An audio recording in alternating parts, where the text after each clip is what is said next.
umat Islam ini lebih cerdas gitu, lebih paham isi-isi Bible itu dibanding dengan umat Kristen. Mungkin itu saja. Jadi kita pun tidak pernah mengatakan kita telah menelanjangi umat Kristen, nggak pernah. Tapi umat Kristennya sendiri yang merasa ditelanjangi. Mungkin karena sudah terbiasa dengan yang telanjang-telanjang gitu. Mungkin itu saja dari saya. Jadi saudara-saudara Muslim masuk ke ranah kekristenan, mengupas, itu pakai password apa? Login dengan apa sebenarnya? Login apa yang dipakai? Maksudnya gini ya. Yang saya tahu ya, ada satu hal password lah yang termeterai di Bible ini, ya, itu tentang YHWH, itu kata ya sebutan umumnya Yahweh lah kan. Kalau di bahasa tulisan Ibraninya Yod-He Vav-He. Nah, untuk memahami ini sebenarnya sangat sulit. Apakah saudara Muslim sudah masuk login benar-benar memahami ini, makanya bisa dengan leluasa membahas kekristenan?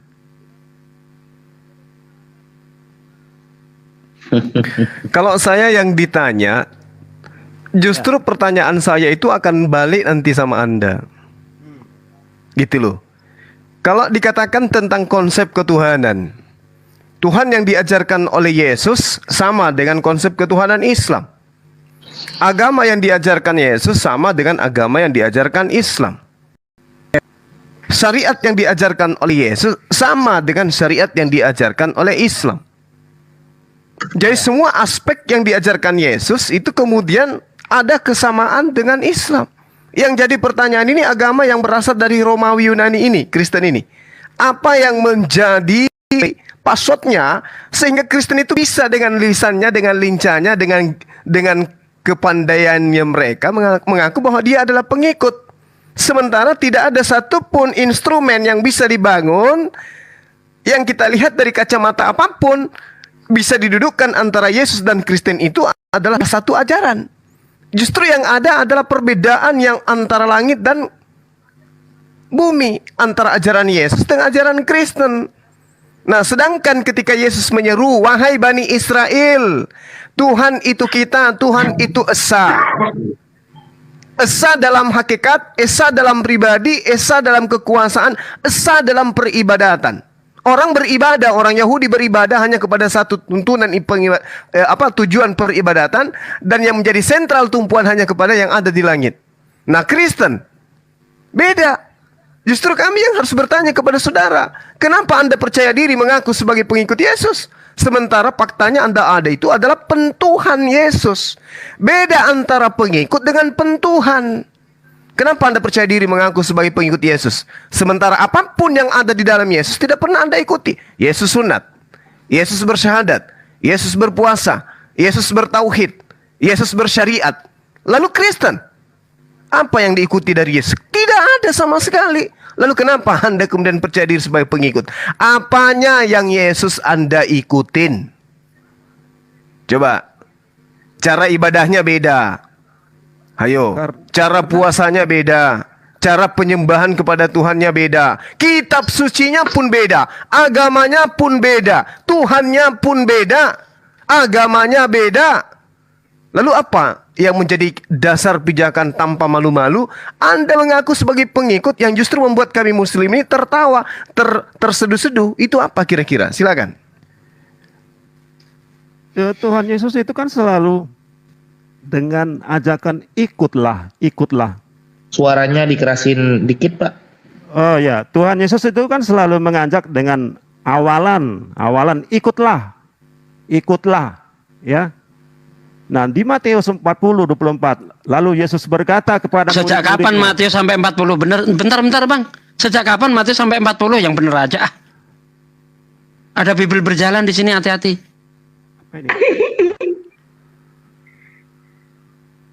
Enggak ada Matius 40, Bang. Anggap saja ada, Bang. Anggap saja. Silakan. Suara waras. Oh, nama Anda. Silakan, Bang. Dari kemarin loh, Anda saya perhatikan menyebut Matius 40 gitu kan. Saya di bawah itu heran, kok ada Matius 40 ya? Lanjut. Dibenerin lagi, Bang. Dicek lagi, Bang. Oke, lupa. Itu udah benar, akhi. Merupakan masalah penomoran. Gini, lalu Yesus berkata kepada murid-muridnya, setiap orang yang mau mengikut aku, ia harus menyangkal dirinya, memikul salibnya, dan mengikut aku. Hanya itu, nggak ada beribadah syariat-syariat, nggak ada. Di mana persamaannya? Loh, bagaimana cerita Anda ini? Anda bangun dari mana? Persepsi Anda ini dibangun dari mana? Sementara ini ajakan. Tunggu dulu. Yesus mengatakan, jikalau engkau percaya kepada aku, ya, engkau akan melakukan pekerjaan yang juga aku lakukan. Gimana tuh? Ya. Yesus sunat. Anda? Enggak, Bang. Itu bukan pekerjaan. Loh, itu pekerjaan. Itu pekerjaan. Artinya apapun yang kemudian dilakoni oleh biologisnya Yesus itu adalah tindakan. Sekarang Yesus diceritakan sunat. Anda? Enggak, Bang. Bukan seperti itu. Ini saja fokusnya. Nah, itu berarti Anda ingin membuat sebuah narasi yang bertentangan dengan Yesus, tapi Anda anggap sama seperti Yesus. Kan Yesus mengatakan, jika engkau percaya kepada aku, maka engkau akan melakukan pekerjaan-pekerjaan yang aku lakukan. Yohanes 14. Ini mengikut aku, ya harus menyangkal dirinya. Menyangkal dirinya itu saja. Menyangkal sebagai apa? Menyangkal sebagai apa maksudnya? Ego. Kita itu manusia dianjurkan, diperintahkan agar menyangkal, menyelipkan, ya, ego kita. Itu saja. Nggak ada yang lain-lain. Bukan kemudian mematikan ego untuk menuju kepada perintah Tuhan. Mematikan ego, ya itu mematikan ego. Nah, sekarang mana perintah Tuhannya untuk menyembah Yesus? Tidak ada untuk menyembah, mengikut. Nah, oleh karena itulah kemudian Anda tidak melakukan pekerjaan yang Yesus lakukan. Karena Yesus itu menyembah. Menyembah itu kan untuk yang statis. Ada sesuatu di pojokan, statis, itu menyembah. Maksudnya statis di sini, maksudnya statis di sini kan ada perubahan. Yesus sejak dia kemudian mengajarkan dakwanya kepada Bani Israel, yang dia teorikan dan dia praktekkan adalah sesuatu penyembahan yang statis, tidak ada perubahan menjadi dinamis. Yang tadinya Tuhannya itu adalah gaib kemudian menjadi manusia. Kan demikian adanya. Statis di sini adalah sembahannya ada di satu titik pojok. Nah, siapa dia? Tidak ada Yesus mengajak seperti itu, menyembah seperti itu. Ada Bang. Ada Bang. Tidak ada yang sampai kepada Bapa tanpa melalui aku. Kan gitu poinnya. Iya. Nah, terus? Iya, Bapak itu apa sih? Pekerjaan apa sih? Kan gitu. Tidak ada yang sampai kepada Bapa tanpa melalui aku. Nah, yang menjadi tujuan di sini Yesus atau Bapa? Ya Bapak itulah. Nah, terus kenapa Anda menyembah Yesus? Ya, tidak ada saya bilang saya menyembah Yesus. Saya mengikut, tidak menyembah. Nah, sekarang Yesus bagi Anda itu siapa? Ya Yesus Kristus. Iya, Yesus Kristus itu bagi Anda siapa? Ya penebus dosa lah. Penebus dosa. Berarti dia setara dengan hewan domba yang dimiliki oleh orang-orang Yahudi, betul? Hewan domba itu apa-apanya? Apa sinerginya untuk Anda mengatakan ini. Yesus bagi Anda itu adalah penebus dosa. Yahudi, tai sapi itu adalah penebus dosa. Keluaran 29 nomor 14. Apakah Anda? Itu apa? Ya penebus dosa, Bang. Sinergi sapi yang bersinergi di situ apanya sinerginya untuk sampai ke. Kan Anda mengatakan bagi Anda Yesus itu adalah penebus dosa. Saya katakan bagi Yahudi tai sapi itu adalah penebus dosa. Apakah Anda ingin menyetarakan itu? Itu bagi mereka, saya nggak urusan itu. Ya tapi kan intinya akar dari masalah tentang lahirnya Kristen ini kan berasal dari sana, Bang. Anda katakan agama Kristen itu adalah cerminan dari penggambaran tentang apa yang ada dalam perjanjian lama. Benar kan? Bahkan tadi pendeta Joshua TU mengatakan bahwa perjanjian lama Taurat itu hanya brosur. Objek dari brosur yang sebenarnya itu secara absolutnya adalah kekristenan. Berarti ketika orang-orang Yahudi memahami penghapusan dosa berdasarkan Keluaran 29 nomor 14, di situ ada trinitas, daging, kulit, dan tai sapi. Ketika dia dibakar, dihapuskan kemudian dosa-dosa manusia, sama seperti Yesus. Benar nggak? Berhasil nggak tai sapi itu? Berhasil. Karena itu perintah Tuhan. Buktinya manusia tetap saja.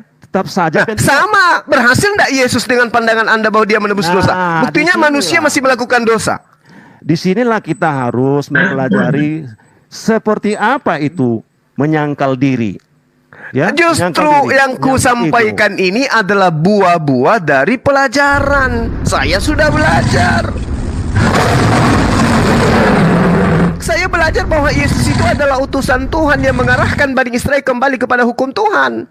Bukan kembali kepada hukum Romawi Yunani, bukan. Sekali lagi kita kembali ke password Yod He Vav He. Ya. Ya, kembali ke password Yod He Vav He, betul. Terus mana dari password Yod He Vav He itu yang mengajarkan kemudian menjadikan Yesus itu sebagai manusia, sebagai Tuhan yang datang sebagai manusia. Waduh. Nah ini untuk saya tidak bilang tai singa tadi ya kan. Kan gitu. Allahu Akbar. Jadi sangat jelas di situ, Bang. Ketika Anda mengatakan Yod He Vav He Masya Allah.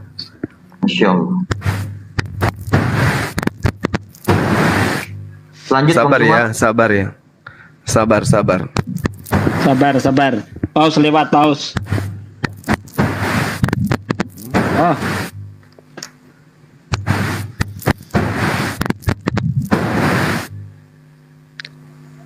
Oke. Baik. Oke.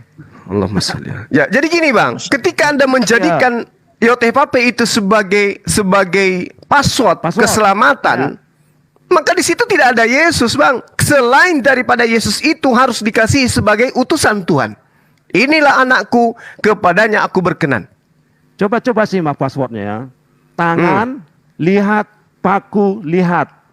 Ya. Oh, bukan itu asumsi yang dibangun oleh gereja demi untuk melegalkan pemahaman Anda bahwa Yod He Vav He itu adalah Yesus. Nggak bisa, Bang. Yod He Vav He itu adalah Dia esensi yang menghidupkan dan mematikan. Yesus dimatikan. Yang dimatikan dan dihidupkan. Ego. Manusia iya. ribut karena ego. Gimana caranya dia ribut? Justru sekarang ini Anda egois terhadap pengajaran para nabi dan juga Yesus. Yesus mengatakan, tidak setitik pun dihilangkan dari hukum Taurat. Lebih mudah langit dan bumi lenyap daripada setitik dari hukum Taurat itu batal. Kata siapa? Kata Yesus. Keegoan Anda kemudian mengantarkan Anda mengimani pengajaran yang muncul setelah Yesus. Apa itu? Dengan matinya Yesus di atas tiang salib, dibunuh oleh tentara Romawi, dia telah membatalkan hukum Taurat dan segala ketetapan yang ada di dalamnya. Membantah tentang password yang dari Yod He Vav He itu tadi. Kenapa? Betul nggak? Membantah. Di sini kan ada menyangkal diri, salib itu kan berhubungan dengan paku, tangan. Tuhan di dalam pemahaman orang-orang Yahudi tidak pernah mengajarkan tentang hukuman salib. Yang ada adalah qisas, rajam. Salib ini hanya penghukuman bagi non-Yahudi. Justru itulah Pak, bahkan Yahudi sekarang mayoritas menolak atau membaca itu saja pun. Membaca itu saja Yahweh itu sampai sekarang tidak ada yang pasti seperti apa membacanya. Justru itu maksudnya gimana ini, Bang? Yang lebih tahu tentang Yesus, kalau Yesus itu adalah Bani Israel, Nabi, Rasul, Mesias yang diurapi bagi Bani Israel, di tengah-tengah Bani Israel, hidup sesama dengan Bani Israel, maka yang lebih tahu tentang Yesus adalah mereka, bukan Anda. Yang mereka kan pasti yang paling menolak kan mereka. Apanya yang tahu? Dia menolak Yesus sebagai apa? Kalau mereka tahu pasti dia orang itu menerima. Ini bahkan Yesus ditolak oleh Bani Israel itu sebagai apa? Sebagai utusan. Ya, Karena secara hukum ya, secara hukum orang Israel, Yesus itu dianggap menistakan agama orang itu. Karena Yesus menyatakan dirinya sebagai anak Allah. Yaitu hukum saja, secara hukum saja. Nggak bisa dong. Secara esensi, nggak Yesus bisa. Justru orang Yahudi mendudukkan Yesus itu sebagai anak Allah, dalam artian sebagai orang yang taat kepada Allah. Begini Pak, secara singkat saja saya himbau ya. Kalau saya mengajak Bapak, bagaimana caranya untuk agar semua manusia ini saling menyalipkan egonya? Apakah Bapak setuju? Kalau ego yang disalibkan, ego yang dimatikan, maka manusia akan berada pada posisi sebagai muslim. Apa itu? Mati ego nafsunya manusia, tunduk kepada aturan mainnya Tuhan. Dan itu sama sekali nggak ada dalam Kristen, Pak. Kenapa? Yang ada di dalam Kristen itu adalah ketundukan terhadap aturan mainnya manusia bernama Paulus dan teman-temannya. Justru dengan matinya semua ego, maka yang ada hanyalah satu. Oke, sekarang begini. Ketika perintahnya sunatkan dirimu, apakah Anda ikut atau Anda ego? Tidak ada gunanya, tidak ada. Nah itu, Anda mengatakan Anda menyalipkan ego Anda. Sementara sangat jelas perintah sunat itu wajib hukumnya, Pak. Orang-orang perjanjian lama Israel semua mengikuti syariat. Batal semua, bahkan Ayub yang disebut sebagai saleh di kolong. Siapa yang membatalkan? Siapa yang membatalkan? Pak Suara Waras, siapa yang membatalkan? Proses sistem itulah yang karena siapa yang membuat sistem? Tidak siapa yang membatalkan sekarang? Memang demikianlah perjalanan manusia. Demikian apa yang Anda maksud? Pada awalnya manusia itu berpola pikir jasmani. Terus setelahnya nggak punya pikir. Maksud saya orientasi berpikir manusia pada awalnya adalah selalu berpikir jasmani, syariat, materi. Ya, perjanjian lama seperti itu. Dan manusia awalnya, setiap manusia harus seperti itu. Selalu egonya, selalu dirinya. Iya, sekarang gini. Syariatnya, selalu begini Pak. Begini Pak. Anda mengatakan nama Anda waras. Orang yang waras itu mendudukkan perkara benar-benar, salah-salah. Kan gitu. Nah sekarang apakah boleh dikatakan waras orang yang sudah mengatakan perjanjian kekal Allah adalah seluruh laki-laki yang hidup di tengah-tengah kaum yang disebut sebagai keturunan Yakub, wajib hukumnya sunat. Lalu kemudian kenapa Anda nggak sunat? Padahal Anda mengaku waras. Faktanya itu tidak mendatangkan damai sejahtera. Lah kalau sunat aja tidak mendatangkan damai sejahtera, bagaimana mereka yang melanggar perintah perjanjian kekal Tuhan? Makanya dengan tidak sejahteranya dengan syariat-syariat, makanya satu saja, ego aja. Ego nah, yang sekarang, disunat. Ego yang sekarang, disunat, ya. Sekarang begini Pak, sekarang begini. Tunjukkan kepada kita yang ada di sini, Yesus mengusir orang-orang yang bersunat. Kehendak Bapa, yang melakukan kehendak Bapa. Kehendak Bapa kan jelas, sunatkan dirimu. Dan orang yang tidak menyunatkan dirinya, dia telah mengingkari perjanjianku. Maka hilangkan dia dari sebangsanya. Itu perintah Tuhan. Nah sekarang tunjukkan kepada saya. Tunjukkan kepada saya kehendak Bapa agar manusia tidak bersunat itu mana dalilnya? Tuhan Yesus tidak pernah bermasalah dengan syariat orang mau ngapain, ya. Oh nggak bisa, makanya bang, makanya sedikit. Makanya ketika Anda bertanya, kenapa sih kalian Islam itu lebih mendalami kitabnya orang Kristen? Nah ini jawabannya, karena umat Islam lebih paham tentang Bible daripada Anda. Yesus mengatakan di dalam Lukas 16 nomor 17, jelas dia katakan bahwasanya tidak setitik pun dibatalkan. Lukas 16 nomor 17, lebih mudah langit dan bumi lenyap daripada satu titik hukum Taurat itu batal. Anda percaya enggak ini terhadap pernyataan Yesus? Bahwa langit itu lebih gampang hilang, bumi ini lebih gampang lenyap dibandingkan pembatalan hukum Taurat meski setitik. Anda percaya enggak pernyataan Yesus ini? Ya percaya. Nah, kalau percaya, kenapa Anda menghilangkan hukum Taurat tentang sunat? Karena inti sebenarnya adalah ini dengan apa sebenarnya, apa tujuan agama ini untuk apa sih sebenarnya? Nah, inilah yang saya katakan, Anda itu kaki tangan iblis untuk mengajarkan ajaran iblis, membantah ajaran Tuhan. Dengar Pak, Saya dengar, makanya saya bantah Anda karena saya dengar. Hanya satu yang tidak bisa dilakukan iblis, saya itu menyangkal ego. Gimana sih Bapak ini? Anda sudah menemukan diri Anda sebagai makhluk yang egonya luar biasa. Sampai-sampai Tuhan pun Anda bantah. Tuhan mengatakan, sunatkan dirimu. Orang yang tidak menyunatkan dirinya, hilangkan dari sebangsanya, karena dia telah membatalkan hukum perjanjianku. Kisah kejadian 17 nomor 14. Kepada saya tidak pernah ada perintah sunatkan dirimu. Yang ada adalah kepada Bani Israel. Saya bukan Bani Israel. Oke, Anda pintar berarti. Anda cerdas. Nah, sekarang untuk siapa Yesus mati di atas tiang salib? Untuk membatalkan apa? Tidak ada membatalkan. Loh, Efesus 2 nomor 15? Sebenarnya esensi mati di kayu salib itu apa? Makanya ini saya buka tadi ya. Jangan Anda seperti ban belakang yang selalu berpikir untuk melambung ban depan. Nanti Anda botak. Botak yang tak ada artinya. Gitu loh, Pak. Udah botak, Bang. Ya, jelaskan secara logika, nama Anda waras kan? Nah, sekarang begini, ketika Anda mengatakan siapa yang membatalkan? Paulus. Siapa yang mengikuti pembatalan itu? Anda. Sementara apa perintah Tuhannya? Tidak boleh dibatalkan meski setitik pun. Kata siapa? Kata Yesus. Apakah Anda aminkan? Apakah Anda percaya? Apakah Anda ikuti itu? Anda mengatakan, oh, Anda harus memahami. Nah, inilah yang saya katakan, Anda itu perpanjangan tangan iblis untuk menghapuskan semua hukum-hukum Tuhan yang ada dalam kitabnya Bani Israel. Benar nggak?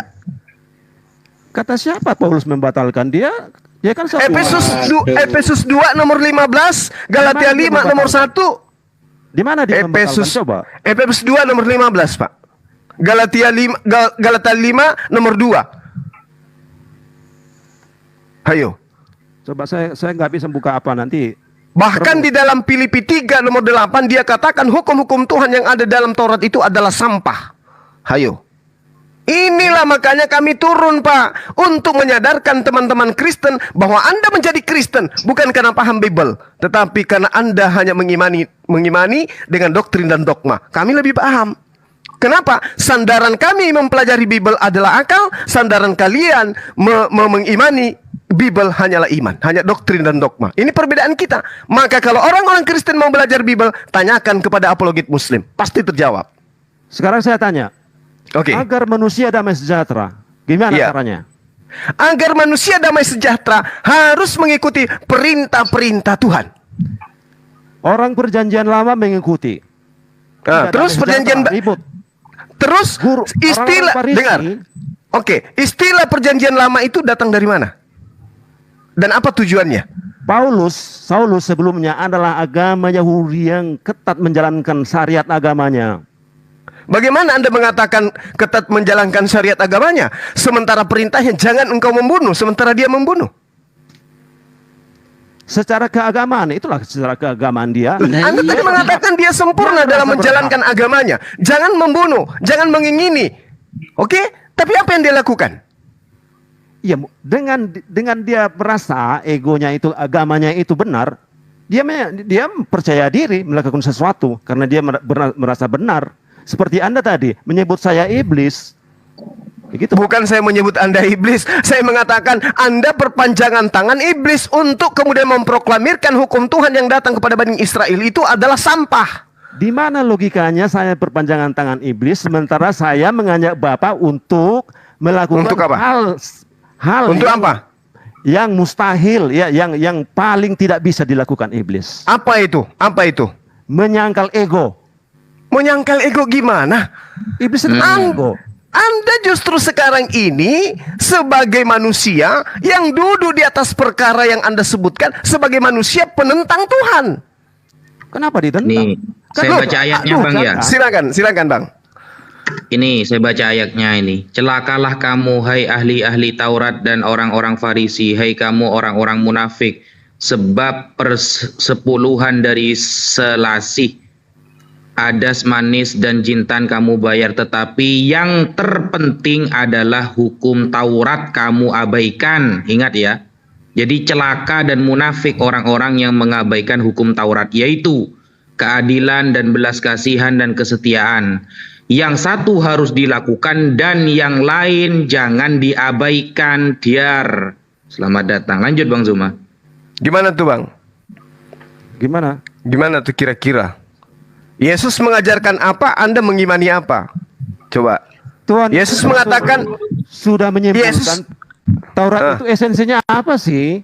Taurat itu Allahmu. adalah ketetapan, ketentuan, hukum-hukum, peraturan Tuhan yang dikatakan dengarkan, yang dikatakan di dalam 1 Raja-Raja 2 nomor 3. Lakukanlah kewajibanmu dengan setia. Ini perintah, hukumnya wajib.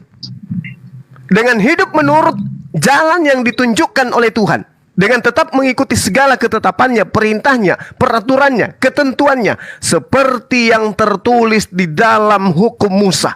Supaya apa? Agar engkau beruntung dalam segala yang kau lakukan. Dalam segala yang kau tuju. Anda mengiyakan dan mengaminkan ini atau Anda menolak?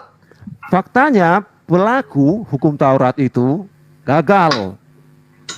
Ya, karena banyak pelanggaran. Kalau pelakunya aja gagal, Pak, bagaimana dengan Anda yang tidak melakukan? Makanya disimpulkan saja esensinya, udah. Oh enggak, Yesus mengatakan Pak, kepada Bani Israel, di mana hukum Taurat itu harusnya diterapkan. Yesus mengatakan apa? Yohanes 7 nomor 49. Tetapi orang banyak ini yang tidak mengenal hukum Taurat, terkutuklah mereka. Kalau mereka yang didatangkan hukum Taurat aja Yesus katakan terkutuk, bagaimana dengan Anda? Saya mengenal esensinya. Kasihilah apa yang Anda kenal, esensinya seperti apa yang Anda kenalkan? Kasihilah alamu. Anda kena di sini, Pak. Sesama manusia, kenanya. Anda kena di sini, Anda kena di sini. Kalau Anda mengasihi Tuhan, maka Anda mustahil menjadi Kristen. Mustahil. Karena muatan daripada mengasihi Tuhan itu adalah mentaati hukum Taurat. Anda nggak percaya? Baca Ulangan 11 nomor 1. Haruslah engkau mengasihi Tuhan Allahmu dengan setia kewajibanmu terhadap Dia, senantiasa berpegang pada ketetapan, peraturan dan perintahnya, sama dengan hidup menurut hukum Taurat. Apakah Anda melakukan itu? Ini zaman perjanjian baru, Pak. Nah, ini dia yang saya katakan. Anda tidak mengasihi Tuhan. Anda itu kemudian melaknat aturan Tuhan itu sendiri. Apa buktinya? Anda mengaminkan ketika Paulus mengatakan hukum Tuhan itu adalah sampah. Efesus 3 nomor 8. Nah, saya tambahi Bang. Silakan. 749. Tetapi orang banyak ini ya. Tetapi orang banyak ini yang tidak mengenal hukum Taurat, terkutuklah mereka. Diar, selamat datang di kebenaran. Ayo. Saya sudah bilang esensi hukum Taurat itu kan simpel. Kasihilah Tuhan Allahmu. Kasihilah sesama manusia. Ya udah, apa lagi? Kalau sekali lagi saya katakan, coba Anda lihat itu kuncinya. Kalau Anda mengatakan Anda mengasihi Tuhan, tapi Anda tidak mempraktikkan ajaran kasih itu, yaitu mentaati segala aturan mainnya Tuhan, maka Anda itu adalah pembohong. Anda itu penipu. Mohon maaf, saya harus mengatakan itu. Kasih Tuhan itu Pak, kasih agape, ya. Tidak ada kepentingan pokoknya lakukan. Bukan justru apa yang dilakukan ketika orang mengasihi Tuhan? Apanya Tuhan yang harus dilakukan? Ya, mengasihi manusia. Mengasihi manusia. Bagaimana mungkin Anda mengatakan mengasihi anak Anda ketika Anda justru mengajarkan mereka menyembah kepada yang bukan Tuhan? Siapa bukan Tuhan? Yesus. Yohanes 13 itu apa? Apa? Kenapa Yohanes 13? Kenapa Yohanes 13? Ada apa? Anda mengatakan Anda mengasihi manusia. Jangankan mengasihi manusia, Pak. Mengasihi anak istri Anda sendiri aja kagak.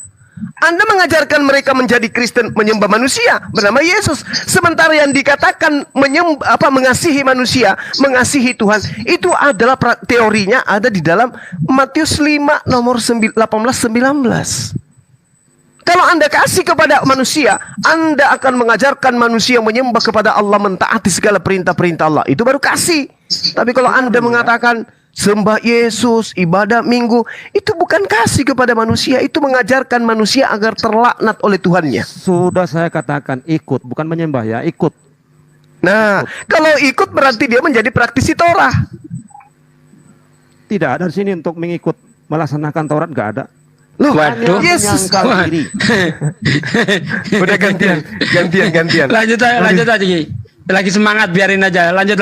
Jadi kalau saudara mengatakan tidak ada yang mengatakan pengikut, tadi di awal saya sudah mengatakan, jika engkau percaya kepadaku maka engkau akan mengikuti melakukan pekerjaan-pekerjaan aku lakukan. Yang kedua, Yohanes 10 nomor 27. Aku mengenal pengikutku mengenal aku. Mereka mendengarkan aku dan mengikuti aku. Ketika aku sunat, mereka ikut aku sunat. Ketika aku sujud, mereka ikut aku sujud. Ketika aku puasa, mereka ikut aku puasa. Ketika aku pergi ke tempat ibadah bait suci, mereka bukannya ke gereja. Ketika aku ibadah hari Sabat, bukannya ibadah hari Minggu. Ketika aku ibadahnya sujud, bukan cingkrak-cingkrak. Di mana Anda mengatakan diri Anda sebagai pengikut? Itulah pandangan perjanjian lama yang selalu tadi masalah lahiriah, syariat, materi ya. Nah sekarang kan perjanjian baru, esensi. Apa esensi semua itu? Makanya disimpulkan saja kalau mengasih kesimpulan dari Taurat itulah kasih Allah, kasih sama manusia. Sudah, caranya gimana? Setiap orang yang mengikut aku, ya harus menyangkal dirinya, memikul salibnya, hanya itu. Kenapa larinya ke salib, Pak? Nggak ada hubungannya dengan ajaran Yesus itu. Yesus mengajarkan ketika engkau ingin memperoleh hidup yang kekal, apa yang harus kamu lakukan? Taati segala perintah Tuhan, nggak ada jalan lain. Nggak ada jalan lain.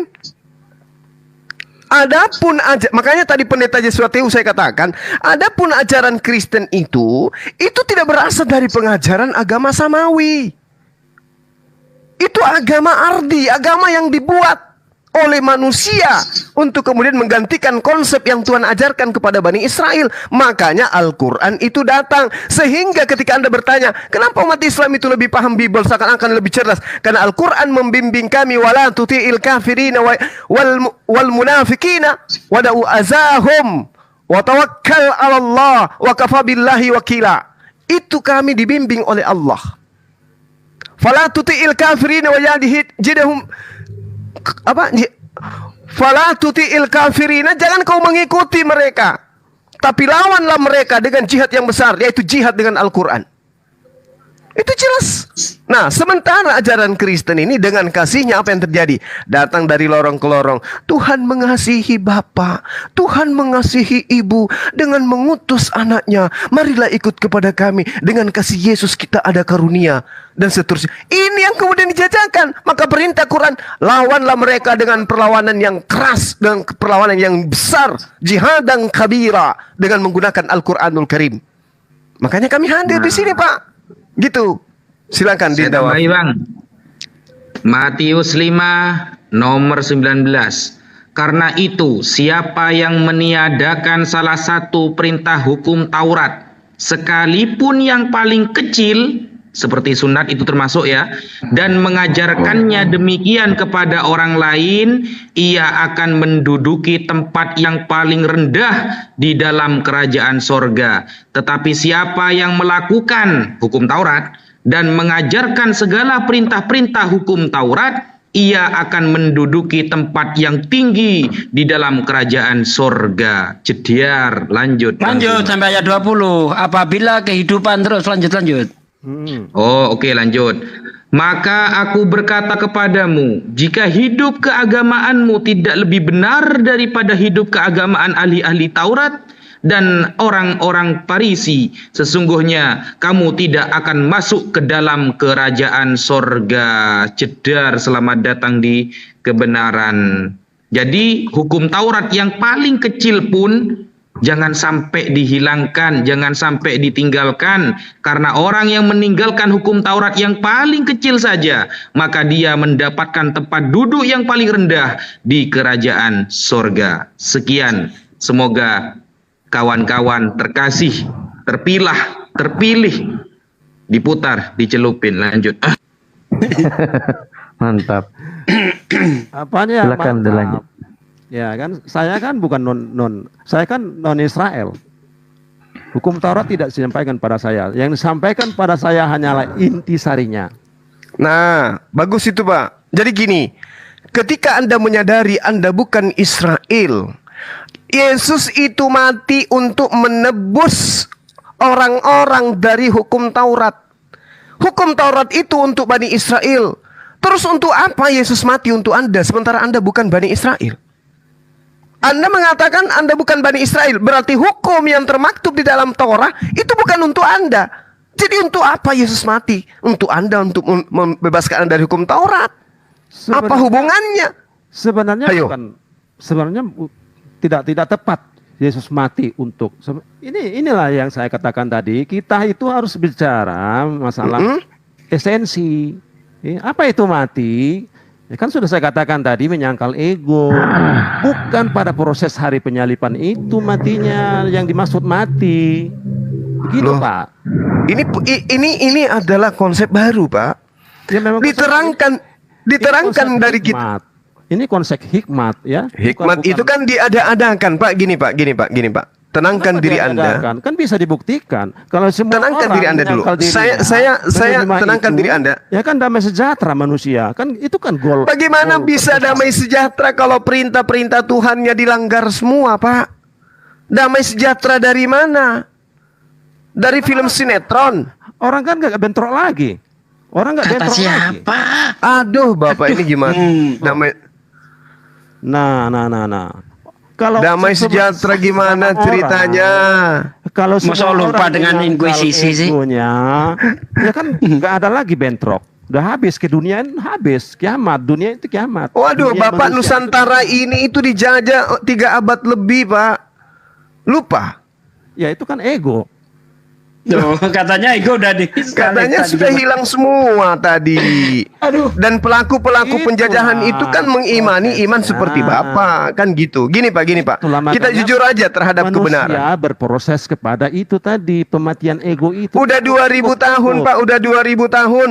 Nggak bisa itu, Pak. Konsep penamaan Tuhan Anda saja belum kelar sampai hari ini. Jadi gini, saya sadar gitu loh. Saya menghargai saudara sebagai seorang Kristiani. Tapi dua agama syiar ini kita harus keluar sekarang. Kita harus menyampaikan kebenaran itu. Ya. Orang Kristen meyakini Yesus sebagai korban penebusan dosa. Itu adalah sertifikat bagi keselamatan daripada Kristen. Itu kan Agar bahasa apa? teologis. Itu kan bahasa teologis, Pak. Tapi kan pada prakteknya, Bukan konsumsi Anda. ketika saya menjelaskan Yesus mati untuk membatalkan hukum Taurat, Anda mengatakan tidak. Benar nggak? Kalau itu sudah Anda katakan tidak, berarti lari kepada sertifikat keselamatan orang Kristen itu disebabkan karena matinya anak Maria di atas tiang salib. Kalau itu juga tidak, lalu untuk apa Yesus mati di atas tiang salib bagi Anda? Dengan menunjukkan kejadian proses salib itu, dengan menunjukkan bahwa seperti itulah manusia seharusnya menyangkal egonya, menyingkirkan egonya sejauh-jauh. Gimana ceritanya, Pak? Konsep yang muncul sampai Yesus itu mati di atas tiang salib, itu bukan untuk mematikan ego, Pak. Itu untuk menebus manusia dari dosa asal. Itu bahasa teologi yang saya katakan ini adalah bahasa teologi. Terus bahasa yang Anda bahasakan tadi itu bahasa apa? Itulah contoh. Dengan semua orang seperti itu ya, melayani ya, bahkan yang meludahi, bahkan yang membunuh dilayani ya, semua orang bersikap seperti itu, kan tidak ada lagi yang chaos di antara manusia. Itu kan karena ada. Kenapa ada penyalipan? Karena ada orang dua belah pihak, satu penyalip yang egonya luar biasa besar, satu lagi tidak ada ego. Baru-baru ini Indonesia diguncang dengan peristiwa pembunuhan antar sesama anak teos. Apakah Anda ingin menutup mata dengan itu? Mereka hari Minggu ibadah. Kitab yang mereka tenteng adalah Bible. Tuhan yang mereka sembah adalah anak Maria. Mereka dikatakan sebagai anak-anak Tuhan. Manusia itu berproses, Pak. Yang terdahulu bisa jadi yang terkemudian. Gimana ceritanya, Bapak? Yesus datang untuk menebus dosa manusia. Itu bahasa teologi. Lalu yang Anda bahasakan ini bahasa apa? Mari kita belajar. Mari kita Menyalipkan bernyanyi ego. lagunya Roma Irama kalau begitu. Nah, Begadang jangan begadang Saya kalau tanya Anda. tiada artinya. Kenapa Anda begitu menolak? Percuma kita berdebat kalau iya. otaknya tak ada. Kan begitu, Pak. Anda mengatakan bahasa itu adalah bahasa teologi. Bahasa yang Anda bangun hari ini bahasa apa? Bahasa Oke, sebentar. esensinya hikmah. Ini ada mau naik lagi satu Kristen. Bahasa hikmah. Ada satu Kristen mau naik lagi Hikmahnya ini. apa? Kan gitu. Apa hikmahnya? Masuk nggak suara saya ini? Enggak. Dengan semua orang menyangkal egonya, maka damai sejahtera apa lagi? Kenapa Bapak? Damai sejahtera kayak mana yang Anda impikan ketika Tuhan itu murka terhadap Anda karena Anda melanggar aturannya? Mau aku tunjukkan bagaimana murkanya Tuhan kepada kalian? Mau. Sama saya pribadi yang sampai adalah intisari Taurat Tunggu. itu. Jangan di apa? Itu teologi iman, Pak. Sekarang mau ndak aku tunjukkan kemurkaan Tuhan kepada kalian? Mau ndak? Silakan. Oke, di dalam Matius 7, Yesus mengatakan apa? Orang yang menyebut namanya, orang yang bermujizat dengan namanya, mengusir setan demi namanya, tapi tidak melakukan kehendak Bapaknya yang ada di surga, diusir dikatakan sebagai penjahat. Enyahlah daripada aku, kalian semua adalah pembuat kejahatan. Kemana enyahnya orang ini yang dikatakan jahat ini? Matius 13 nomor 50. Orang jahat yang diusir Yesus itu semuanya dilemparkan ke api neraka. Salah enggak data itu? Setuju. Nah, setuju. Maka muncul pertanyaan. Atas kehendak siapa? Atas kehendak siapa Anda menjadi Kristen? Tunggu dulu, pekerjaan itu apa? Kan melayani Pekerjaan yang- juga. Kan melayani sesama. Melayani gimana, Bapak? Bagaimana caranya manusia bisa melayani? Dia harus merendahkan dirinya. Melayani gimana? Yesus mengatakan, seperti apa aku harus berlaku sehingga aku bisa mendapatkan hidup yang kekal? Apa yang Yesus katakan? Lakukan apa yang tertulis dalam hukum Taurat. Apa kata Yesus? Apa kata orang anak muda kaya ini? Aku sudah melakukan itu semua. Lalu Yesus mengatakan apa? Ikutilah aku. Iya kan? Dia tidak mengatakan sembahlah aku, tapi ikutilah aku. Apa yang aku lakukan? Aku berpuasa, aku sujud, aku sunat. Aku menyembah hanya kepada Allah, menyembah kepada pencipta langit dan bumi yang ada di surga. Nah, ada nggak kemudian penampakan daripada ikutilah aku Yesus kemudian mempertontonkan ke gereja, makan babi, ibadah minggu, menuhankan dirinya? Ada nggak yang harus diikuti dari Yesus? Yang Yesus tunjukkan seperti itu? Hanya ini, kan sudah saya katakan, hanya menyangkal diri, hanya ini saja. Kenapa Bapak keberatan? Menyangkal diri atau menyangkal Yesus? Memerangi diri sendiri ada di ajaran agama Anda.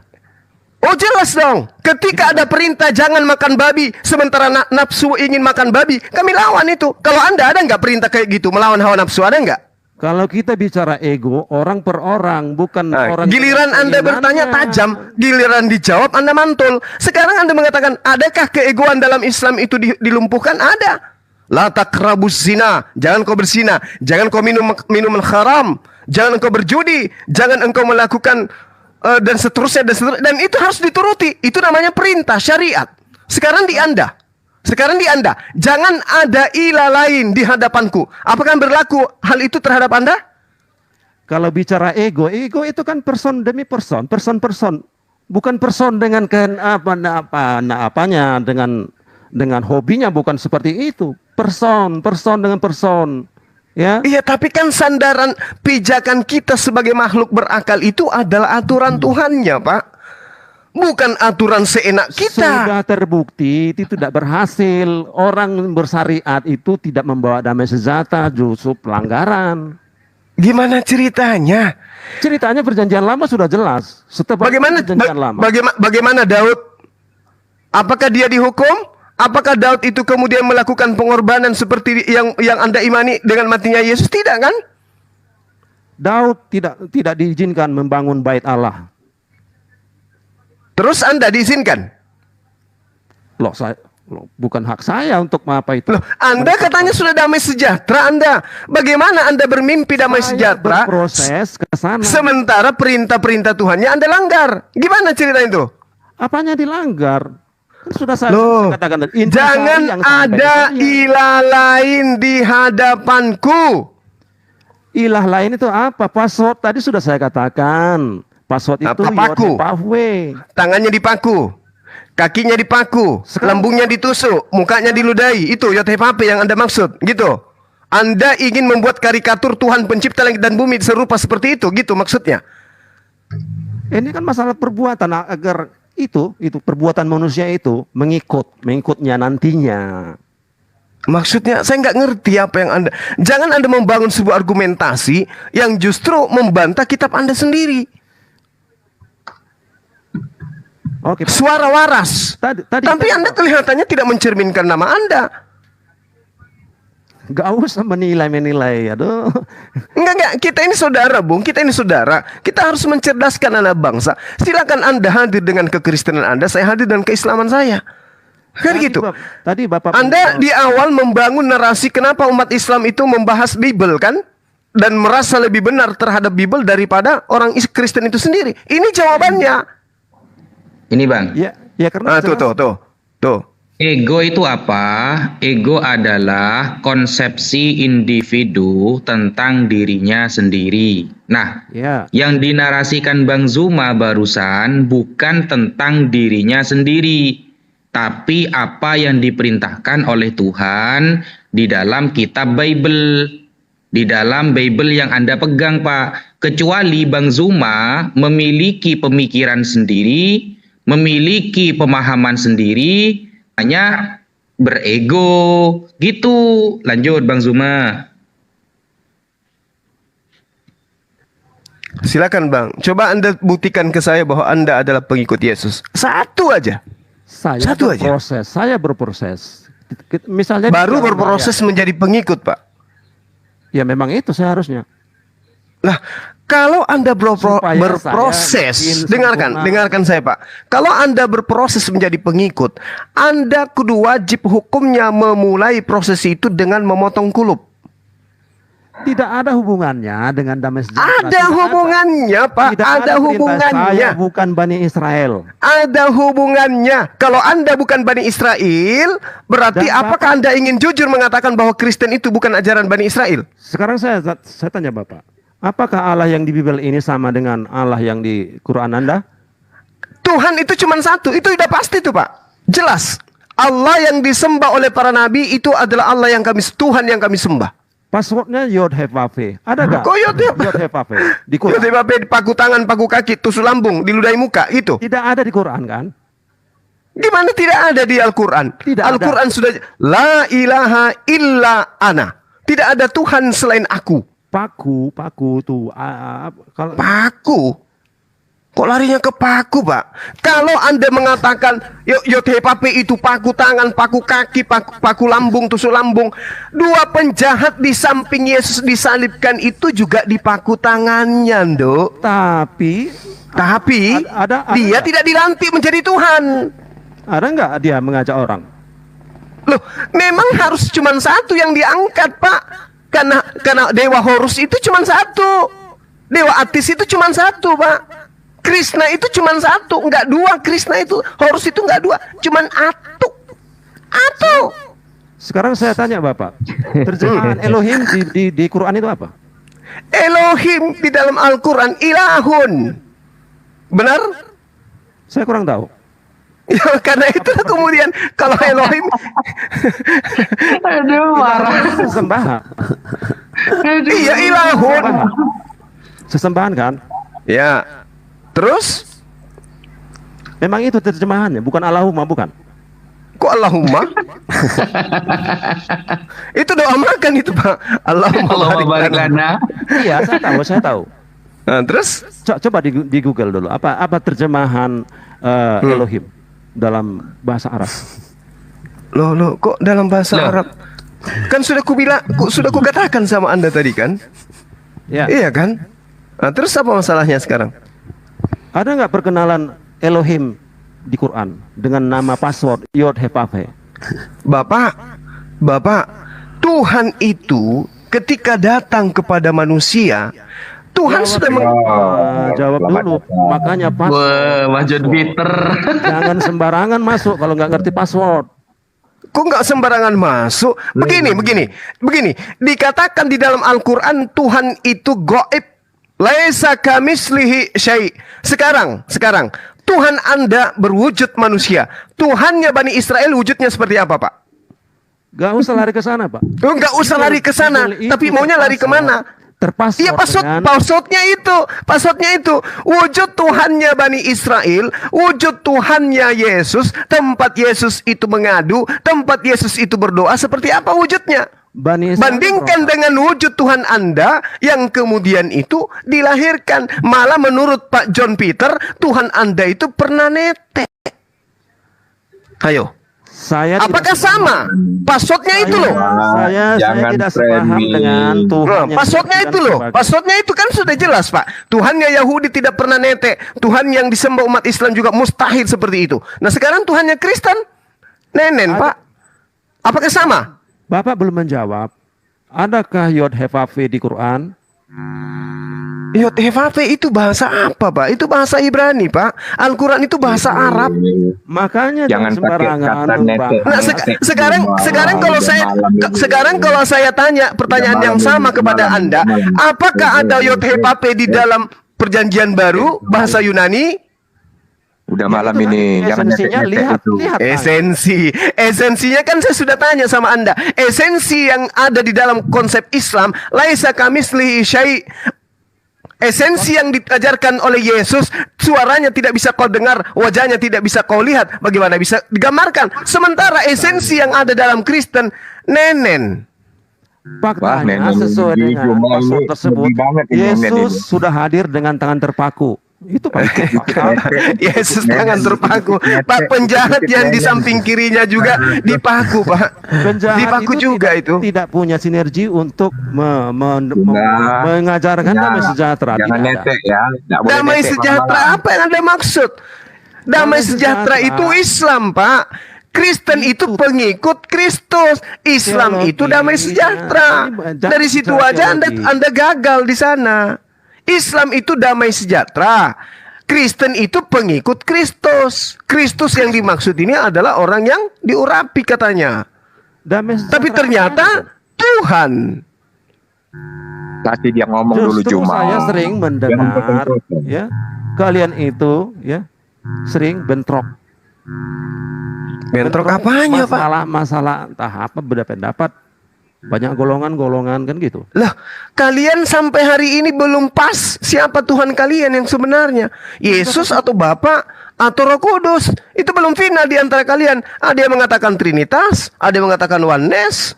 Hayo, yang mana yang benar nih? Kami semua dalam Islam mengakui Tuhan kami hanya Allah. Tidak ada yang menuhankan baginda Rasulullah Muhammad SAW. Bagaimana dengan kalian? Di Bibel jelas ya. Di Bibel jelas kalau Tuhan itu kita sebut Tuhan, di Bibel ada 2 penulisan. Tuhan semua huruf besar, ya. Oh, semua huruf besar itu ya. Itulah Yod Heh-Vav-He, ya. Tuhan dengan hanya 1 huruf besar. Oke, kalau Yod Heh-Vav-He dalam bahasa Yunani apa sebutannya? Ya Kurios. Enggak, bukan. Aduh. Udah Dindan aja. Silakan Anda ini. Saya istirahat dulu karena ada yang suka nenen udah muncul. Silakan. Iya Bang Abi. Assalamualaikum Bang Abi. Selamat malam Pak John. Kalau nggak ada password bagaimana kalian bisa? Iya Pak, saya minta datanya Pak, bahwa Yod Heh-Vav-He itu dalam Yunaninya Kurios, datanya di mana tuh Pak? Udah cari aja lah, saya nggak bisa membuka apa ini aplikasi. Gitu. Iya, saya bantu cari ya. Kalau di mana itu Pak? Saya salah, ya cari aja. Kenapa harus soalnya yang saya tanya di Quran, bukan di Yunani? Ini Pak. Kalau sampean mengatakan Yod Heh-Vav-He itu adalah Kurios, itu nggak akan ada datanya Pak, gitu loh. Nggak akan ada datanya. Terserah. Mungkin saya salah. Yang saya tanya adalah ada nggak di Quran? Loh, kalau di Bible aja ada kok malah nanya di Quran sih Pak? Ya di Bible kan sudah dinyatakan Tuhan Yesus dengan tangan terpaku. Apalagi? Loh, pertanyaannya itu Yod Heh-Vav-He di Perjanjian Baru itu sepadan dengan apa? Apa sebutannya dalam Yunani? Itulah gitu loh Tuhan Pak. Yesus yang dinyatakan. Sekarang saya kan mana ada Yesus mengatakan Tuhan Pak? Yohanes 13 itu udah diklarifikasi. Aduh, di Yohanes 13 Pak, itu menggunakan ada yang Doubling. Nah, Pak Abi kayaknya doubling. Coba di mute Pak Abi. Nah, kan? John, apa sudah sunat, John? Gak ada guna itu, gak ada guna. Ini Pak, sampai nggak percaya ke saya sih. Nih ya, Yohanes 13. Apa kau bilang? Yohanes 13 nomor 13. Coba baca Pak. Mana Pak? Juma udah sunat belum? Coba tunjukkan dulu kalau sudah sunat. Aku mau lihat. Nah, Diam. Tunjukkan dulu kalau sudah sunat. Diam, anak saya lagi netek. Diam. Iya, tunjukkan dulu kalau kamu sudah sunat. Saya mau lihat. Ini takut. Gimana? Oke, lanjut Ustaz Hafiz. Silakan. Pak Ya, John, Pak Waras. Bang John. Mana yang sepadan dengan Yohet Pave di sini Pak? Yang dikatakan Tuhan itu yang mana Pak? Monggo Pak, tunjukin Pak. Ini Yunani aslinya Pak ya. Yang mana? Tadi bicara Tuhan kan. Lah, ini Yohanes 13 nomor 13. Sampean mengatakan Yohet Pave itu sepadan dengan Kurios. Sekarang sampean tunjuk yang mana? Saya tidak lihat itu. Loh, masa gak lihat Pak? Ini loh. Ya. Yang mana Pak? Yang mau saya jelaskan adalah Astagfirullah. Saya kan esensi yang saya bawa ke sini. Iya, tunjukin dulu Yunaninya yang mana yang katanya Kurios sepadang dengan Yohet Pave itu. Saya kurang tahu pasti. Kan sudah saya katakan tadi. Saya kurang tahu pasti. Saya tidak terlalu paham dengan terjemahan-terjemahan seperti itu. Ini bukan terjemahan, original teksnya nih Pak. Yang di atas yang terjemahan ini Pak. Ini original teksnya. Saya kurang tahu pasti, entah saya selalu sebut ya. Yang mau saya jelaskan adalah Tuhan Yesus mengklarifikasi bahwa Dia adalah Tuhan di Yohanes 13 ayat 13. Itu yang saya katakan tadi. Nah, ini Yohanes 13 ini Pak ya. Yohanes 13 nomor 13. Yang mana yang mengatakan Tuhan? Yunaninya apa Tuhan itu di sini, Pak? Tunggu, dengar dulu apa yang mau saya sampaikan. Monggo. Kamu Sampaikan menyebut dulu. aku guru dan Tuhan, dan katamu itu tepat, sebab memang akulah guru dan Tuhan. Oke? Oke. Itu terjemahan Indonesianya ya. Kalau Yunaninya, dari kata Yunani apa Tuhan itu, Pak? Monggo di sini. Baca aja Pak. Saya nggak lihat, saya agak rabun udah. Oke lah, saya bantu Pak ya, saya bantu. Ya. Kan begini, kamu menyebut aku guru dan Tuhan, kan begini. Ada kata-kata Tuhan. Ya. Kai o Kurios. Nah ini kan Kurios kan. Nah, apakah Kurios ini Tuhan? Kita lihat Bible versi yang Timur Tengah Pak. Ya. Udah, kita Pak, bandingkan nanti ya semua Bible ya. Apakah terjemahan LAI ini benar atau tidak? Saya paham dah. Tunggu dulu. Tuh, katanya mau dengerin Inggris saja. Lord, Tuan. Udah, oke? Tunggu dulu. Lord, Tuan. Nah, oke. Sekarang kita buka versi Bible bahasa Inggris. Antum tad'unani mualliman wa sayyidan wa hasanan taqulun li'anni ana kadzalik. Kamu menyebut aku mualliman, guru, wa sayyidan dan panutan. Di sini tidak disebut Tuhan ya, berarti LAI salah terjemah. Kita bandingkan dengan yang lain, contohnya terjemahan lama Pak ya, terjemahan lama sih. Ya. Di terjemahan lama ini juga disebut dengan Tuhan. Nah, berarti yang dulu menggunakan Tuhan dan sekarang ditambahi H, lalu dipahami Tuhan sesembahan, ini fatal Pak. Kenapa kok fatal? Karena antara Kurios, Lord, dengan Yod Hef Waf He atau YHWH, Yohet Pave atau Yehova itu tidak sebanding, Mbak. Karena nanti kalau nanti ini dimaknai Tuhan, Di Matius juga ada yang mengatakan kurios tapi bukan Tuhan. Gimana tuh, Pak? Makanya kita lanjut ke bawah, apa artinya itu? Lanjut ke bawah. Sebab aku telah memberikan suatu ayat 14. Jadi jikalau aku membasuh kakimu, aku yang adalah Tuhan dan gurumu, maka kamu pun saling membasuh kakimu. Wajib saling membasuh kakimu. Itu kan melayani. Ini meskipun di ayat 14-nya Pak, di sini juga menggunakan kata kurios. Kita nggak usah perdebatkan itu, kita langsung ke artinya apa. Loh, tidak bisa. Masa kita hanya modal terjemahan? Di original teksnya tidak dikatakan God, tapi Lord. Lord itu Tuhan, bukan Tuhan. Iya, saya ngerti Tuhan, makanya saya bilang tadi langsung aja ke English Lord, Tuhan. Atau saya baca ke gini aja. Kamu menyebut aku guru dan Tuhan, dan katamu itu tepat sebab memang akulah guru dan Tuhan. Oke? Ya, terus yang dikatakan Yesus Tuhan di mana dong, Pak? Ya itu Tuhan. Tuhan itu kan pelesetan apa namanya itu? Kok pelesetan sih, Pak? Waktu Lejeker menerjemahkan Alkitab Perjanjian Lama ke Perjanjian Baru, dia setiap melihat kata Tuhan selalu dibaca Tuhan, terselip H di tengahnya. Begitu. Tapi kenapa di sini kok di Yohanes 1 nomor 1 seharusnya yang Tuhan kan Allah itu, Pak. Di sini kok menggunakan kata Theos, Pak. Kok bukan Lord gitu loh. Tidak masalah, makanya kita apanya tidak masalah tuh loh. Kita selidiki apa artinya di bawah, apa maksudnya itu. Maksudnya, jadi jikalau aku membasuh kakimu, aku yang adalah Tuhan dan gurumu, maka kamu pun wajib saling membasuh kakimu, kan saling melayani. Itu artinya kepengaturan. Tuhan itu artinya Tuhan di segala Tuhan, ya kan. Tuhan itu adalah Tuhan di segala Tuhan, ya. Yang orientasinya kepada kepengaturan.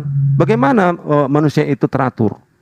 Mengatur manusia itu agar damai sejahtera, ya saling mengasihi, saling melayani. Kita tidak bicara tentang terjemahan-terjemahan, karena esensinya udah disebut di sini apa? Justru sampean loh Pak yang mengandalkan terjemahan terus dari tadi. Ya kan saya kan selalu menyampaikan esensi, makanya saya ajak mengartikan apa maksud Tuhan di situ. Ketuhanan di situ apa? Apakah di sini maksudnya Tuhan yang disembah, Pak? Tidak ada sembah di situ Tuhan. Berarti teman Kristen salah ya ketika menyembah Yesus ya? Saya nggak tahu entah salah, pokoknya yang saya jelaskan di sini adalah meneladani sinergi yang seperti itu diteladani, itulah ketuhanan itu.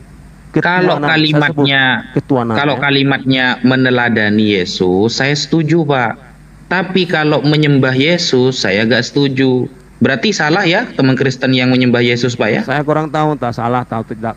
Tapi saya ngerti. Kalau merujuk kepada Al-Quran surat An-Nisa 172 kan dikatakan Al-Quran mati itu tidak enggan menjadi seorang manusia, demikian pula malaikat yang terdekat kepadanya. Barang siapa yang enggan menyembah dia atau menyombongkan diri kepada dia, maka mereka semua akan dikumpulkan di hari akhir. Itu udah jelas bahwa ada perintah dari Allah Subhanahu wa Ta'ala menyuruh umat manusia agar tidak enggan untuk menyembah Al-Masih itu sendiri.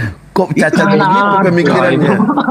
Kok cacat begitu pemikirannya, John? Ya, kami kan bisa berpikir dengan apa yang kami baca. Kasihan banget.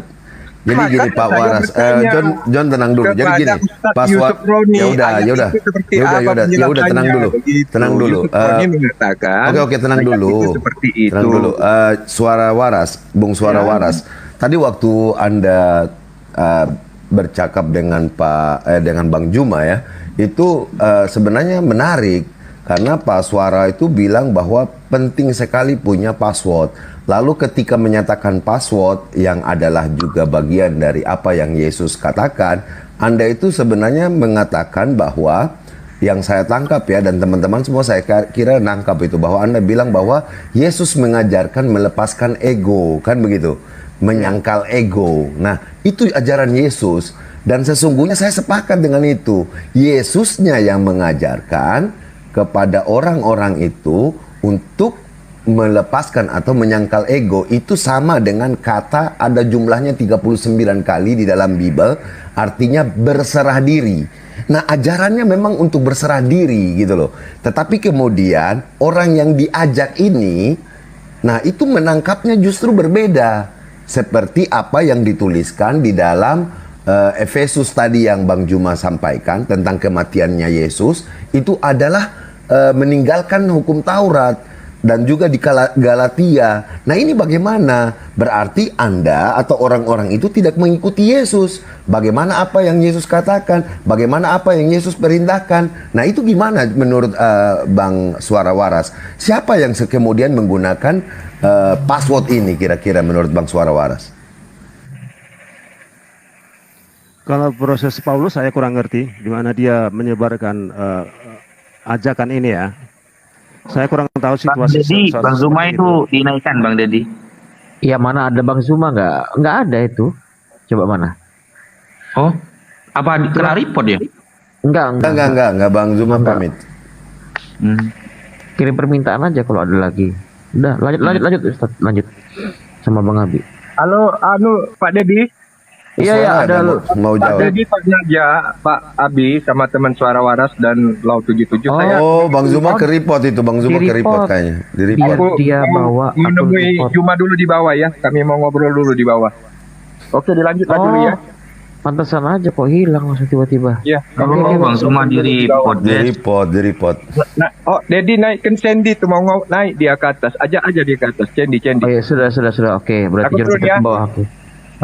Makasih Bang John ya. Jadi Bang Suara yang mengikuti, yang saya tuh kalau lihat diskusi Bang Suara tadi di awal-awal itu kalau 5 kali insya Allah ada hidayahnya itu.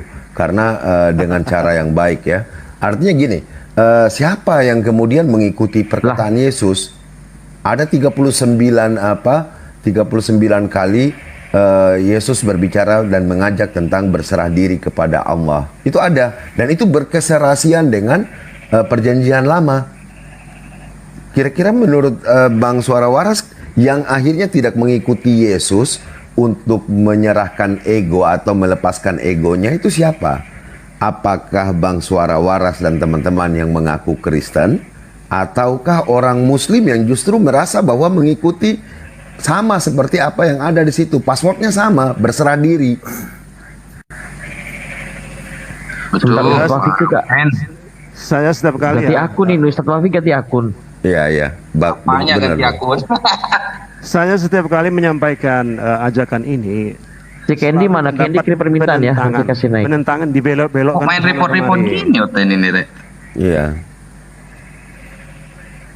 Candy mana Candy? Oke. Saya biasanya ya dalam perdebatan seperti ini yang nimbrung di apa ini ya, selalu menyampaikan bahwa ajakan Yesus itu yaitu menyangkal ego, tetapi selalu mendapat penentangan. Itu kenapa? Dibelokkan ke sana kemari. Saya nggak ngerti apa tujuannya, padahal simpel. Abang yang akhirnya tadi lompat, pindah lagi setelah bilang menyangkal ego, abang lompat bahwa passwordnya adalah paku. Itu jadi bingung tadi tuh orang-orang di bawah tuh. Ya itu dia lah, itu dia. Gara-gara apa abang bisa berubah itu dari menyangkal ego menjadi paku? Paku itu kan hanya simbol, mempakukan diri, mempakukan ego, kira-kira seperti itu artinya. Dan ini selalu Yesus mengajak orang untuk berserah diri, melepaskan egonya, melepaskan ego orang-orang itu untuk menyembah Tuhan yang satu. Begitu bunyinya. Itu ada banyak di dalam ayat. Itu Bang Suma mau naik tuh, Bang Suma tuh. Ya, mau naik biar aku turun kalau memang ini. Enggak kok. Biar Abi biar aja. Lanjut Bang Abi. Mungkin Bang Suma diisi tadi. Bang Suma naikin aja, bro.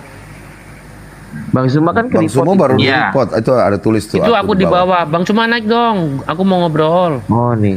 Oh Bang Suma naik tuh Bang Suma. Ya, silakan. Oke. Lanjut silakan. Kalau kena report nggak bisa naik, bro. Oh iya, betul. Bukan cuma kena report, enggak ah. Iya. Loh, apanya ndak? Ya udah lanjut, silakan lanjut. Di bawah kursi. Iya, jadi apa? Jadi dari pernyataan Abang pertama itu sudah berkesesuaian dengan apa yang Yesus ajarkan. Bang Zuma juga membenarkan. Ketika Bang Zuma membenarkan, terus kemudian masuk dalam diskusi, Abang itu merubah kepada password yang lain. Namanya passwordnya itu lebih aneh lagi. Passwordnya kok jadi paku gitu loh. Nah, padahal ketika Abang bilang paku, untuk menjelaskan semua itu, Bang Juma menjelaskan dengan dua ayat. Bang Juma pakai akun lain aja. Dengan dua ayat gitu loh. Dua ayatnya adalah Efesus 12 tadi gitu loh. Nah, ini yang saya tanya dari Bang Suara, kira-kira kenapa merubah apa passwordnya? Yang kedua, kenapa kok jadi passwordnya itu seperti degradasi dari sebuah ajaran menjadi cuma sekedar paku, tanda paku gitu loh. Jangan dibalik, Pak. Tadi kan password. Sebentar, ini Ustadz Wafi juga keluar lagi tuh. Aduh, gimana sih? Keripot lagi jangan-jangan enggak. Oh, enggak. Iya, ini keripot dia. Bentar ya. Bang Juma coba tarik, Bro. Bisa nggak? Kalau nggak bisa ya berarti kalau nggak itu Bang Juma pakai akun lain aja. Oke, lanjut, silakan lanjut. Bilang Dedi bilang Bang Juma bilang Bang Kendi mau bicara. Oh iya, Bang Zuma tuh diminta naik lagi tuh. Bang Juma mah gua mah baik. Iya. Oh gitu. Oh Bang Ustadz Wafi juga keripot. Enggak bisa kok ini naik lagi Ustadz Wafi yang ini. Cek. Oke, bisa. Oke. Ya. Bang Suara, jadi bagaimana maksudnya Bang Suara bilang jangan ganti apa? Yang ganti ini Bang Suara gitu loh. Password pertama itu berserah diri sebagai password jelas. Tangan lihat, paku lihat. Udah dinyatakan Yesus ya dengan fakta sewaktu Yesus hadir ya dengan tangan, dengan paku. Lihat tangannya seperti apa, kan gitu. Nah, kenapa tadi Abang jelaskan pertama bahwa password itu adalah ajaran Yesus mengajak untuk berserah diri. Kan begitu, melepaskan ego gitu loh.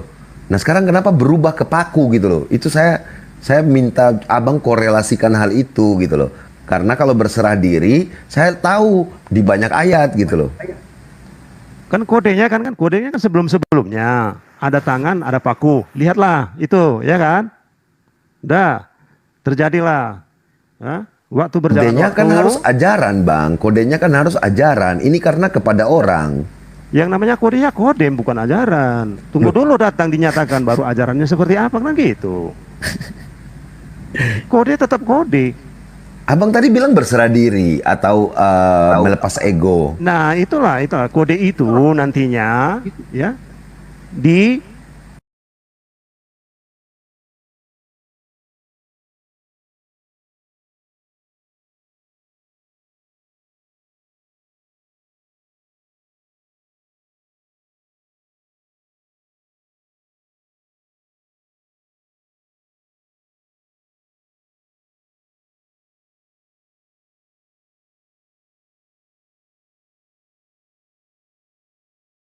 tadi kan kodenya kan Yod He Vav He, tangan lihat, paku lihat.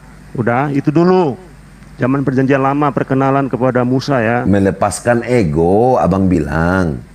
Kode dulu zaman lalu. Iya, kodenya katanya melepaskan ego. Bukan, kodenya kan 4 huruf, tetragrammaton.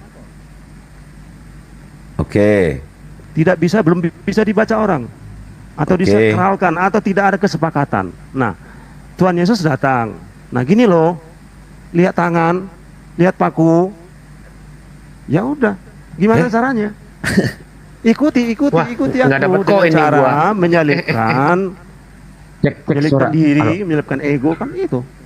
Oke. Itu nggak nyambung Bang, nggak nyambung karena kalau tadi kode pertama yang dengan YHWH itu, maka kodenya disambungkan dengan password menyerahkan diri kepadanya, berserah diri kepadanya, melepaskan ego kepadanya, hanya kepada satu itu saja. Begitu loh. Harusnya tersambung ketika di bab kedua atau di perjanjian baru itu tersambung juga. Nah, dengan apa? Yang juga nanti akan melepaskan diri atau menyerahkan diri kepadanya. Bukan kemudian Yesus yang terpasung itu terus seperti bunyi yang seperti di Galatia atau di Efesus 2 tadi. Kalau itu jadinya melepaskan yang tadi juga di apa perjanjian baru, perjanjian lama. Jadi Yahweh itu jadi hilang di situ kalau dengan bunyi Efesus tadi. Maaf bro, aku potong sebentar dulu ya. Bang Cuma, sebentar lagi aku live. Bang Cuma nanti ke live gue ya. Aku panggil Pak Joshua TU. Kita ngobrol-ngobrol lagi. Bisa nggak Bang Cuma? Makasih Bang atas undangannya. Tapi boleh nggak jangan malam ini, besok malam atau apa gitu. Sekarang di tempatku udah hampir jam 2 loh. Oh gitu. Iya, jadwalkan aja dengan Pak Joshua TU. Sampaikan salamku kepada beliau. Bang Ded, Bang Dedi. Iya. Terima kasih ya Bang Kendi ya. Oke, Bang diatur Juma, aja di lain kali. Ini Bang Juma. Kenapa Bang Juma turun? Malah keluar lagi dia. Kan lagi. Bang Juma. Kan lagi ya? Parah. Keluar dia. Keluar ya? Enggak di report itu pasti. Enggak kepental ke.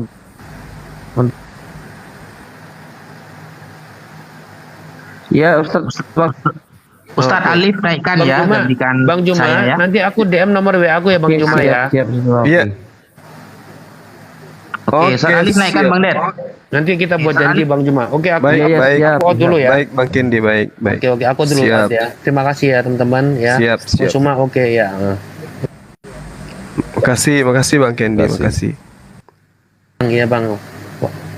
Waalaikumsalam.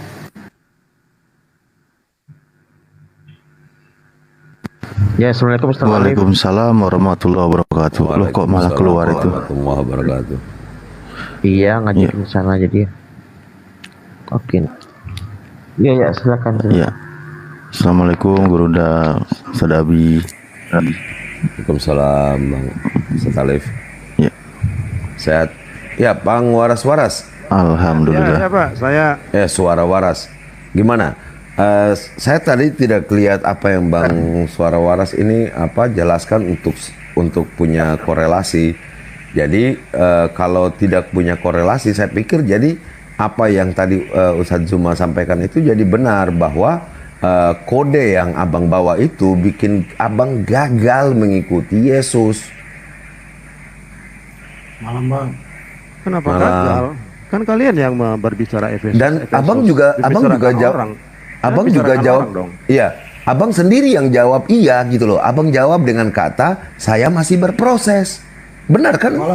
Pas ya, itu sesuai jadinya. Saya nggak mungkin saya mengklaim diri saya. Handphone saya.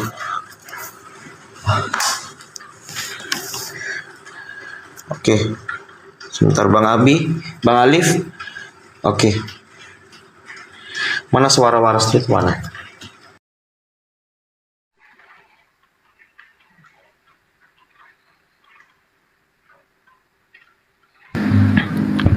Kenapa lagi nih Bang Den? Enggak gini dia, kalau HP saya panas kayak gini. Udah berapa kali charger ini? Oh. Bang Abi terima mana? Sama yang dua Kristen itu siapa ya? Suara Waras sama siapa tadi? Oh ini Suara Waras naik lagi. Oke, Bang Zuma kan report ya Bang Zuma? Ya deh, akun yang tadi kena. Terus Taufik juga iya kayaknya. Assalamualaikum Ustaz Abi Abdurrahman. Masya Allah. Dilanjut. Satu kebanggaan antum hadir di sini. Dinda Alif. Assalamualaikum warahmatullahi wabarakatuh. Waalaikumsalam warahmatullahi wabarakatuh. Ya. Kita gantian ya dek. Biar guru kita yang bersoal jawab dengan Saudara Waras.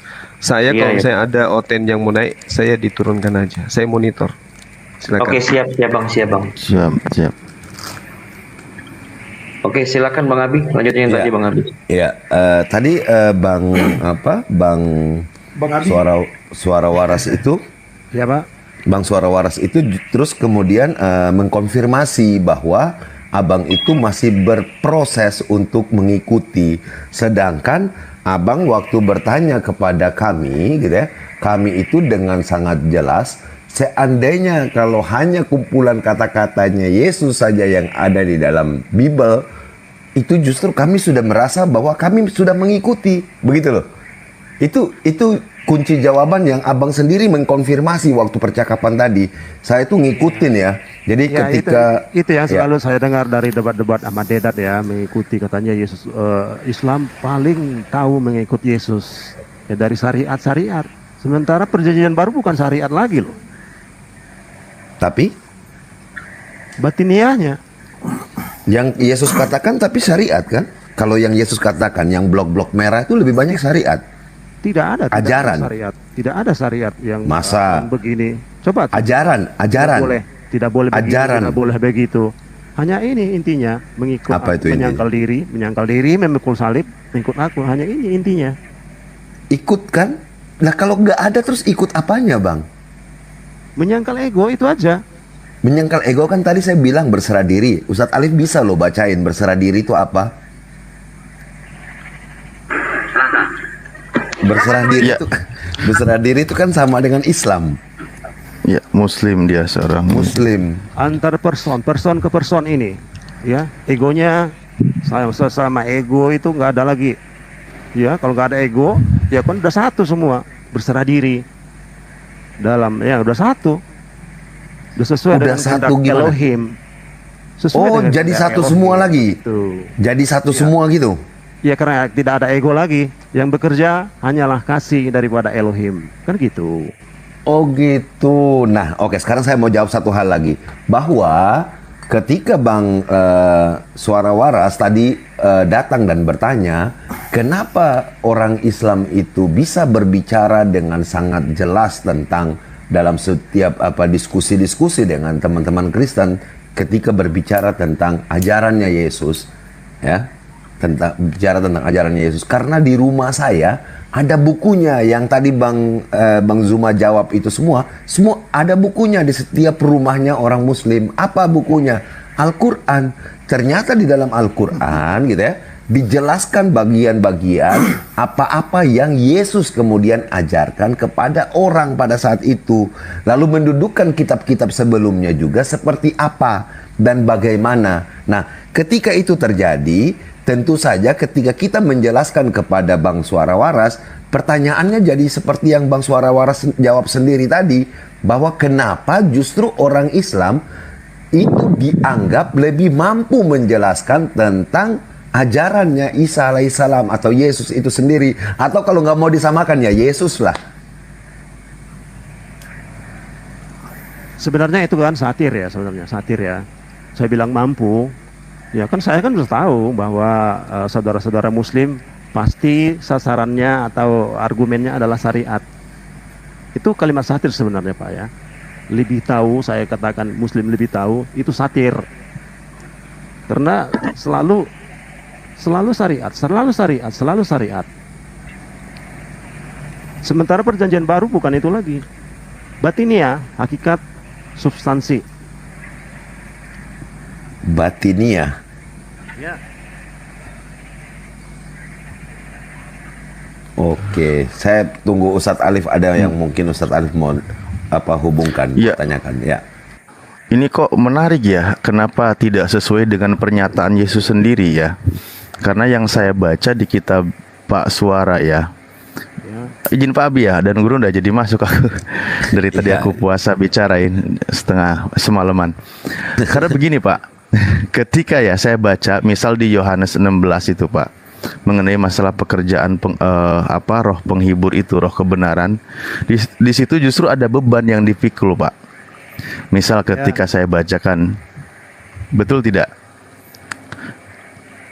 Ketika dia, oke, saya coba baca ya. Bentar. Pas kebetulan ingat saya di sini bahwa misalnya dan kalau ia datang, ini yang di 8 ya, sebenarnya panjang, saya ambil beberapa poinnya saja. Dan kalau ia datang, ia akan menginsafkan dunia akan dosa, kebenaran dan penghakiman akan dosa, karena mereka tetap tidak percaya kepadaku akan kebenaran, karena aku pergi kepada Bapa dan kamu tidak melihat aku lagi, akan penghakiman karena penguasa dunia ini telah dihukum. Masih banyak hal yang harus kukatakan kepadamu, tetapi sekarang kamu belum dapat menanggungnya. Ini nanti banyak berkaitan, Pak, dengan syariat, Pak. Assalamualaikum warahmatullahi wabarakatuh. Sahabat-sahabat, gimana kalau kita sudahi aja dulu ya? Karena temanya masih sama yang tadi, dialognya juga masih lurus-lurus aja.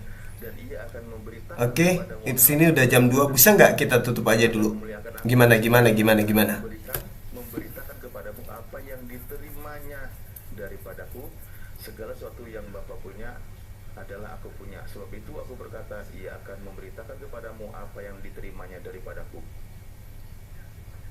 Pekerjaan Pak ini Pak, bukan hanya rohani Pak. Kenapa?